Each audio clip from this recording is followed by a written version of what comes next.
बनी सुरवीर, सुरवीर उहे बनी सुरवीर। स्वागतम स्वागतम स्वागतम, फिर से स्वागत बाटे पूरा भोजपुरिया जहान के समस्त भोजपुरिया दर्शक गण के। और आज के ही शाम सही मायने में जश्न के शाम भाई भैया, कहाँ से के हमन के आज सुरवीर संगीत के महासंग्राम के ग्रैंड फिनाले में पहुंच गए बनी जा। और हमन के साथे 4 गो प्रतिभागी बा लोग। बिहार झारखंड के सुरमा में 3 गो प्रतिभागी और उत्तर प्रदेश अपना इकलौता प्रतिभागी के साथ ये मैदान में जमल बाटे, मैदान में डटल बाटे। कार्यक्रम के आगे बढ़ाओ जाए, लेकिन टेंशन के बात ई बाटे कि गुरु माता आयल नहीं। अनुराधा जी अपनी कोनो कारणवश जब यहाँ के नहीं पहुँच पौले तो ये जो पितावा के बाजू वाली कुर्सी बा, कुर्सी पर के आए तोरा के मालूम बगा कुछ? तो मैं तो आपसे पूछने वाली थी कि कौन बैठेगा वहाँ। तो ठीक बा, हमन के बुलावे जा रहल बानी मशहूर गायिका देवी जी के। देवी जी please welcome on the stage. बहुत प्यारी मुस्कान है आपकी, धन्यवाद। आवाज भी बड़ी बुलंद है। शुक्रिया। देखिए आज चूंकि आप ग्रैंड फिनाले में आई हैं और एक चीज जानना चाहता हूं कि आप उत्तर प्रदेश की टीम को सपोर्ट करने आई हैं या बिहार झारखंड के सुरमा लोगों को सपोर्ट करने? भाई हमार घर छपरा जिला बा, बिहार के रहे वाला बानी, तो समझ सके नहीं केकरा के सपोर्ट करें। जय बिहार। क्या बात है। का हो धनंजय जी भैया, तोहरा और 3 जनी पहले ही रह लोग एकदम कुर्सी जमा के बैठल वालो, दूसरा सपोर्टर भी रहुए और के आ गए वालों। 20 करोड़ जनसंख्या खाली बिहार झारखंड की ओर बा, है ना? तो जाए अगर 20 करोड़ आपकी बात, तो हो सकेला कि 25 करोड़ राजेश भैया की ओर होके। क्या राजेश भैया? 25 ना, हाँ 45 जी, सीधे रहुआ 2.5 गुना पहुंच गए बानी। तो देवी जी आज होली के त्यौहार बा और होली के त्यौहार का ग्रैंड फिनाले बाटे। एक शुरुआत कैला से पहले हम आपके पितामह के द्वारा बनारस के ठंडई लियावल गइल बा जौन ओकरा के पिया के शुरुआत करब। लेकिन पितामह आपसे एगो बात जानल चाहते जी। ये ठंडई है कि कुछ गड़बड़ बा है में? नहीं नहीं भैया, ऐसा है कि देखिए ठंडई है जी, उसको ठंडई समझ के ही पीना है। और आज होली है, अगर उसमें कुछ है भी तो चिंता करने की बात। बुरा न मानो होली। जी जी, बुरा न मानो। श्रवण जी के हम लोग बहुत बड़े फैन हैं और आपने ठंडई मंगाया और आपके द्वारा ठंडई पीने का मौका मिल रहा है। बिल्कुल, बहुत बहुत धन्यवाद। बिल्कुल खुश रहिए। हमारे देवी जी आपके लिए नायाब तोहफा श्रवण जी की तरफ से। शुक्रिया, थैंक यू थैंक यू। उसको यही पिया जाए, यही जब लेकिन आपको भी थोड़ा पीना पड़ेगा और आपको भी थोड़ा थोड़ा। नहीं ऐसा बात। अरे होली जो है वो एकता का त्योहार है और एकता में अगर हम लोग साथ नहीं पिएंगे तो मजा नहीं आएगा। थोड़ा चलेगा आपको भी। श्री राधे गोविंद हमें शुरुआत है। बिल्कुल बिल्कुल। वाह जी वाह, अद्भुत।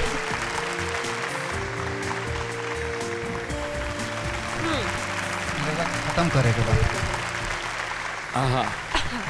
ओहो, देवी जी भगवान भोले शंकर के ठंडई पी के आगाज कर चुकल बड़ी है शो के। हम चाहब कि देवी जी गिलसिया हमरा के थमा दें। बिल्कुल। और इसके साथ अपना स्थान ग्रहण कीजिए। बिल्कुल, शुक्रिया, थैंक यू। जय बिहार। ओहो, निर्णायक मंडल में अभी भी एगो कुर्सी खाली बा। वो कुर्सी पर के आई और कौना प्रदेश के सपोर्ट करी? वो बिहार के सुरमा में ही सपोर्टर आ जाई हैं कि उत्तर प्रदेश के महारथी में आ जाई हैं, वो देखे वाली बात हुई। लेकिन रउआ सभे के बता दिहल चाहता नहीं कि आज ये मंच पर एक से बढ़ के एक सरप्राइज बाटे। रउआ सभे देखो तो हमारा से ज्यादा हैरान होगा। कहाँ से कि हमो हैरानी में पड़त जातन जब पीछे से हमारा लगे ऑर्डर आवा था कि एगो सरप्राइज है बा, दूसर का सरप्राइज है, तीसर का है। तो हम बुलावे जा रहा बानी आज के मंच पर पहला सरप्राइज। उनके बारे में कहा कहीं बस एक लाइन कहल चाहता नहीं। गुंजारे आजा रे। तो मंच पर बुलावे जा रहा बानी भोजपुरी फिल्म इंडस्ट्री का चंचल शोक हसीना शरारती एक्ट्रेस गुंजन पंत के। क्या बात है, बहुत बहुत स्वागत है आपका। गुंजन जी, सबसे पहले मैं बता दूं कि आप बहुत खूबसूरत लग रही हैं। शुक्रिया, बहुत बहुत। और आप भी बहुत बहुत खूबसूरत लग रही हैं। Thank you so much. मैं भी कुछ बोल लूं? जी आप देखिए, ऐसा है कि एक लड़की की तारीफ करती है तो कभी भी अच्छा नहीं होता। मेरी नजरों से देखिए आप कितनी खूबसूरत। वो क्या होता है ना कि जब 2 लड़कियां आपस में बातें करती है, पता नहीं कुछ लोगों को जेलस। और आपको मैं बता दूं कि आप इस मंच पे आई हैं, आज होली का दिन है जी, ग्रैंड फिनाले बाज जी। तो पितामह हमन के सामने बैठल बानी श्रवण राठौर जी। पहले हम श्रवण जी के नमस्कार करतानी और मुझे बहुत अच्छा लग रहा है इस मंच पे आके आज आप लोगों से मिलके। और मैं सबसे ज़्यादा खुश इसलिए भी हूँ क्योंकि होली मेरा बहुत ही पसंदीदा त्योहार है। कार्यक्रम की शुरुआत की जाएगी और पितामह ठंडाई लेके आए हैं और मैं चाहता हूँ कि उस ठंडाई को पी करके। नहीं यशी प्लीज ठंडाई का नाम मत लीजिए। कसम से भांग नहीं खेओ, मैं कसम से। भांग नहीं है पक्का? ना, पक्का। हाँ, पक्का। क्योंकि सच में मेरा एक बड़ा ही खतरनाक एक्सपीरियंस है, तो मैं बड़ा भांग से डरती हूँ। भांग नहीं है, ठंडाई है। उसमें भोले बाबा का प्रसाद होगा और कुछ नहीं होगा। फिर ठीक है। श्री राधे गोविंद।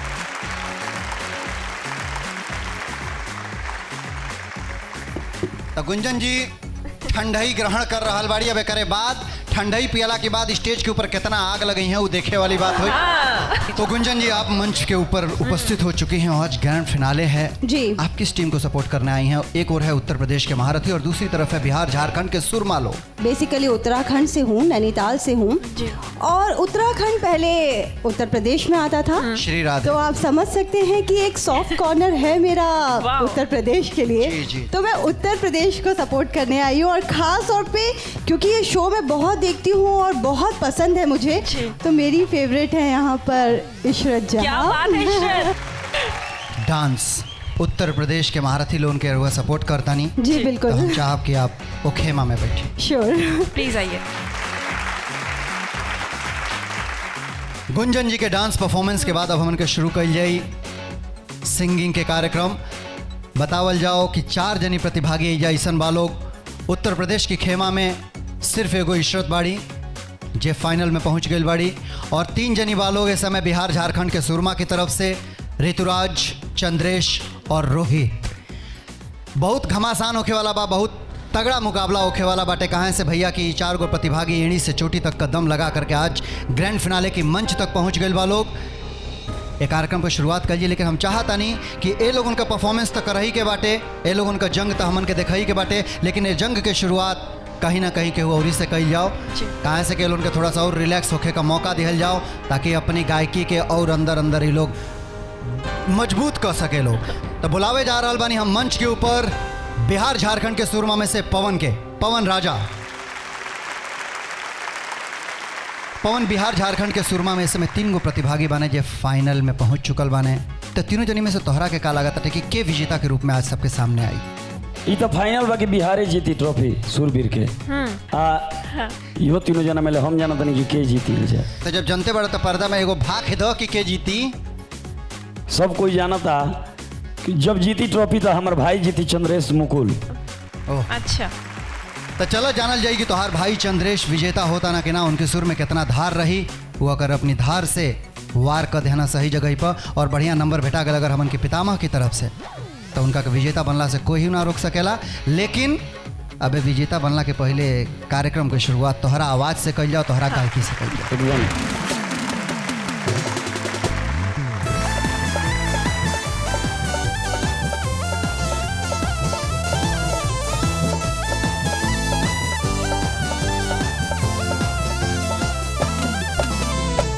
छाती से दबा के चले, छाती से दबा के चले, साइंस के किताब ओढ़नी उड़त चलेला, ओढ़नी उड़त चलेला, हो नियत हो जला खराब, ओढ़नी उड़त चलेला, हो नियत हो जला खराब, ओढ़नी उड़त चलेला। छाती से दबा के चले, छाती से दबा के चले, साइंस के किताब ओढ़नी उड़त चलेला, ओढ़नी उड़त चलेला, हो नियत हो जला खराब, ओढ़नी उड़त चलेला, हो नियत हो जला खराब, ओढ़नी उड़त चलेला।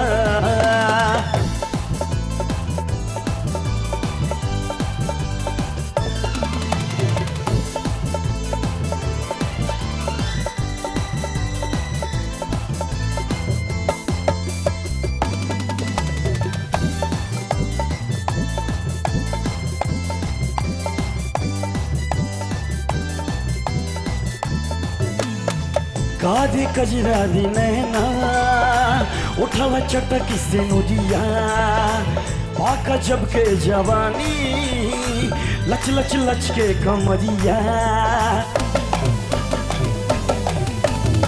कादी कजरादी नैना उठावा चटक से नुदिया, भाग जब के जवानी लच लच लच के कमरिया देहिया बुझाला जैसे देहिया बुझाला जैसे फूलवा गुलाब ओढ़नी उड़त चलेला उड़नी उड़त चलेला हो नियत हो जाला खड़ा उड़त चलेला हो नियत हो जाला खड़ा उड़नी उड़त चलेला छाती से दबा के चले छाती से दबा के चले साइंस के किताब उड़नी उड़त चलेला उड़नी उड़त चलेला हो नियत हो जाला खड़ा उड़नी उड़त चलेला हो नियत हो जाला खड़ा उड़नी उड़त चलेला हो नियत हो जाला खड़ा उड़नी उड़त चलेला हो नियत हो जाला खड़ा उड़नी उड़त चलेला। ये शेर एकरा के कहल जाला ग्रैंड फिनाले का परफॉर्मेंस। इतना बढ़िया जोश के साथ गौले बड़ा कि मतलब प्रतिभागिन में बैठल रोहित तो बड़ा उछल उछल के नाचत रहा। रोहित नीक लागल का इनका गाना? बिहार के जीत के शुरुआत हो गई।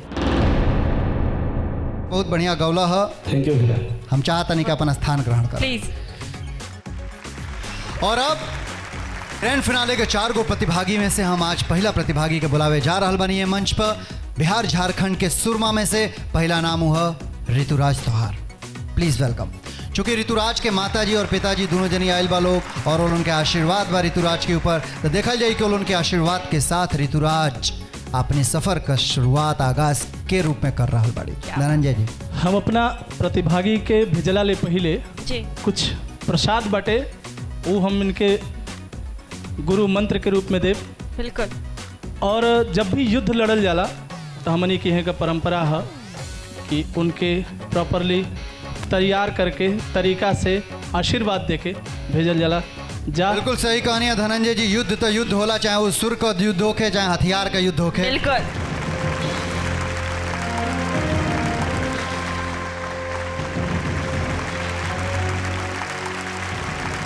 विजयी भव। ऋतुराज ग्रैंड फिनाले में परफॉर्म करे जाता डू। ग्रैंड फिनाले के जोन ट्रॉफी बा, सुरवीर संगीत के महासंग्राम के जोन ताज बा, ओकर का महत्व बा तोहरा मन में, तोहरा दिल में? देखिए, महत्व तो बहुत ज़्यादा है क्योंकि मेरे परिवार के लोग, मेरे माता पिता पूरे गांव को छोड़कर मेरे लिए यहाँ आए ताकि मैं मेरे संगीत में बढ़ोतरी हो और मैं आगे बढ़ूँ। ये पहला रीज़न है। दूसरी बात ये कि मेरे गुरुजी का जो विश्वास है मेरे प्रति, जो स्नेह है, और मेरी किस्मत मेरे साथ थी कि एक बारी एलिमिनेट हुई, दूसरी बारी भी एलिमिनेट हुई, फिर भी तीसरी बार मुझे मौका दिया गया। तो अब ट्रॉफी जीतना मेरी जिद बन गई है। चलिए देखा जाए कि इनकी जिद इनको कितना आगे लेकर के जाती है, देखने वाली बात होगी। और मैं चाहता हूं कि अभी अपनी गायकी शुरू करें, लेकिन उसके पहले मैं आपको एक बात बताना चाहता हूं। जी। आप जो गाना गाने जा रही हैं, करेजा तो धुकुर पुकुर करत हुई। बिल्कुल तब बिल्कुल डरेला की जरूरत नहीं है। कहाँ से कि जो तू गाना गावे जा रहल बड़ू, एमे कोनो तरह के मार्क नहीं मिले वाला, कोनो नंबर नहीं मिले वाला, कोनो टेंशन नहीं मिले वाला, केहू को कोनो प्रतिक्रिया ना हुई। अपने अंदर का डर निकाल ला जा, कोनो एमे अंक नहीं मिले वाला, तो खुल के गावा, एंजॉय करा।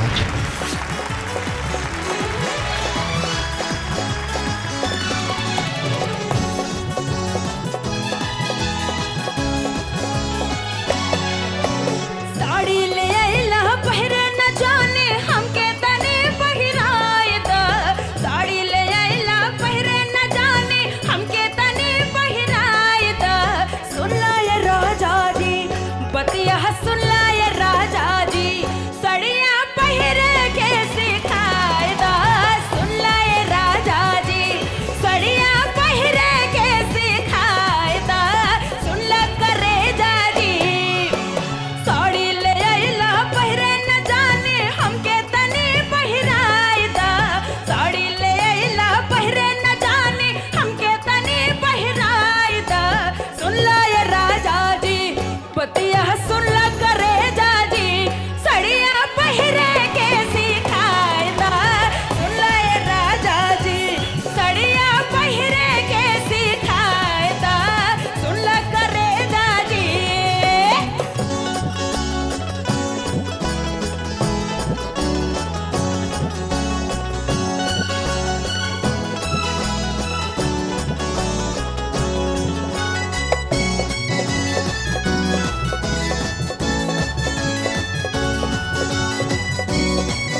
पातर कमरिया पाएगा रे हाथ के साड़ी आगे संभारी लेता सर के ला पिछाड़ी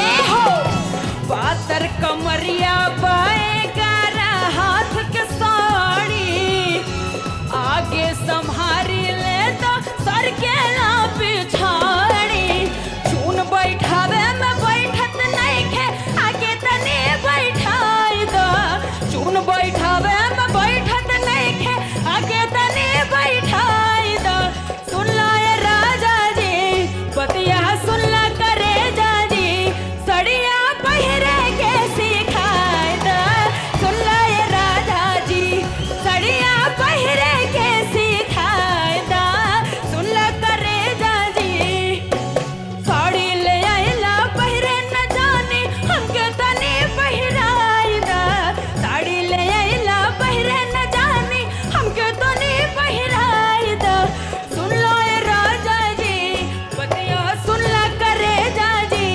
साड़िया पहिरे के सिखाई दा सुन ला ये राजा जी साड़िया पहिरे के सिखाई दा सुन ला ये राजा जी साड़िया पहिरे के सिखाई दा सुन ला करे जाजी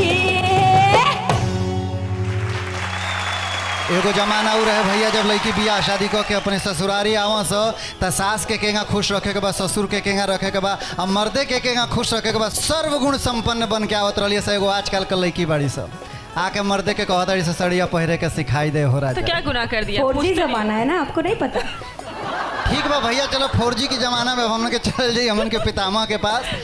पितामह आपसे एक बात जानना है। जी जी। मान लीजिए कि अभी हमने पहले कह दिया था कि इस पे कोई भी किसी की भी प्रतिक्रिया नहीं होगी, लेकिन अगर इस गाने पे आपको मार्क करना होता, इस गाने पे अपनी प्रतिक्रिया देनी होती और यही गाना इनका फाइनल होता, तो ये आज किस पोजीशन पे होती हैं आपसे जानना। चाहे यूपी हो चाहे बिहार झारखंड हो, ऐसा ही तगड़ा परफॉर्मेंस होना चाहिए क्योंकि होली का भी दिन है और मज़ा लेके गाइए बस, ठीक है। हमन के बीच में देवी जी बाड़ी। देवी जी हाँ। आप बिहार झारखंड के सुरमा लोगन के सपोर्ट करे आयल बानी, आपके अगर इनकी गायकी पर प्रतिक्रिया करे के रही तो आप क्या कहते हैं? देखिए बिहार और झारखंड के सपोर्ट करे तो आयल बानी, लेकिन ऐसी बात नहीं है कि यूपी से प्यार नहीं है, यूपी से भी प्यार बा।